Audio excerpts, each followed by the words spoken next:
What to do, people? Is Hero of the Streets here with another video. Now this is going to be my rundown reaction of chapter 144. So yeah, let's get into it.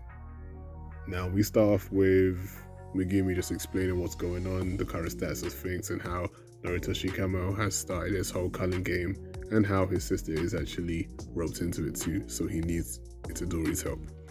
Now Itadori just says that I'll back your play, but right now as it stands, I got 15 fingers in me. That sounds, whoa, pause. Anyway, so I've eaten 15 of Sukuna's fingers in total, where Sukuna actually took over for a bit and he done a madness. So even if I do get 5 more fingers, I reckon I can hold him at bay, but just in case, Yuta, I'm gonna need you to kill me if ever I get possessed again. And Yuta's like, yeah, cool, I'll try my best. So yeah, they're all in agreement on that part. So now Megumi goes on to explain what his plan is. His plan is to return to the college to talk to Master Tengen for 2 reasons. One, to get some knowledge about how to undo the prison seal that is holding Gojo, and 2, to understand what Noritoshi Kamo's objective is and what their next objective should be. He even goes on to say that what Kamo's doing right now is pretty much Jujutsu terrorism, so yeah, that gotta be stopped. Funny enough, this plan was actually set up and arranged by Yuki Tsukuma, who's actually hiding at the college right now, so the rest of this gang just gotta make it to her, and then they can move on to the next stage. But Yuta chimes in and says there's a little bit of a problem because it's not so easy to get to Tengen, because there's a barrier which is like 1,000 shuffling doors, and really and truly it's luck of the draw. You gotta be very blessed to find the right door and then get through, because it's shuffling all the time, innit? That only makes it hard to get to Master Tengen, not impossible. So yeah, he even goes on to ask how Kugisaki Nobara is. She ain't looking good, can't lie. I mean, they don't say it, but the fact that Megumi just looks down and doesn't say a word speaks volumes. It ain't looking good for the best girl right now, innit? So yeah, Yuji obviously gonna get riddled with self-doubt. But yeah, we move.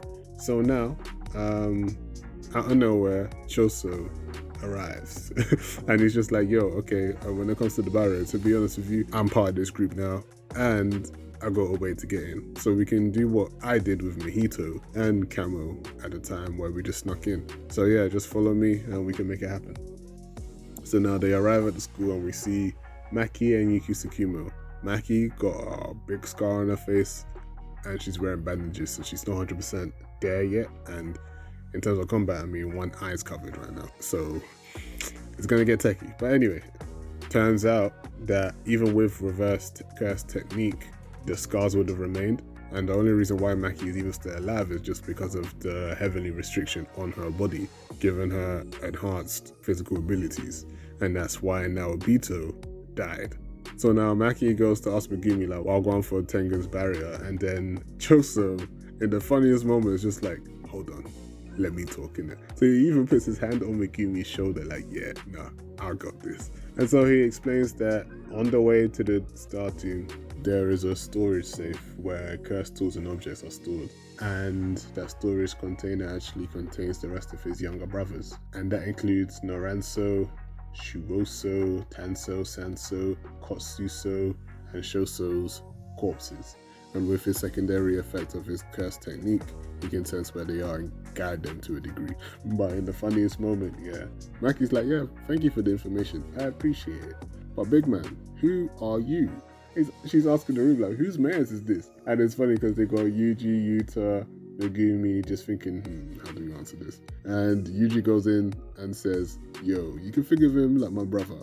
And obviously, that meant the world to Choso. Choso probably wanted to cry and hug Yuji at that moment, but it is what it is, because Yuji didn't actually want to acknowledge that. He wanted to clear things up and keep it stepping. So now they get to the door and open it, and it opens to like a forest of like dead trees. And at the end of this forest, there's an elevator that leads downwards.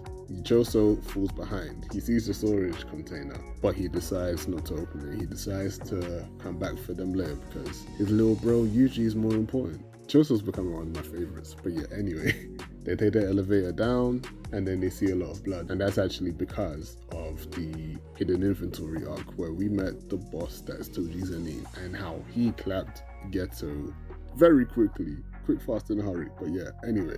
They head up to the shrine and they enter a blank white room, thinking that it's the main temple, but it turns out Tengen rejected them. And in terms of what Yuki Tsukuma's thinking, Tengen technically rejected her, but because she's with the rest of them, by default they can't see him too. So yeah, the only reason why Yuki even thought this was possible was because Gojo got sealed because of the 6 eyes. Makes me wonder what the hell the 6 eyes are, because they're giving it too much weight here. So now, just as they're about to leave, a figure just says, "Are you leaving?" And then they obviously all turn around, and the figure then says, "It's nice to meet you." And this is obviously the thumb. So it's like, "It's nice to meet you, Zeni's child, Mishizane's blood, cursed womb, and Sukuna's vessel." And it just says that the all-knowing sorcerer has been revealed. I have no idea what he's about, but now we know what the thumb is. So yeah, that's the chapter, and you'll hear my review soon. I'll catch you all later.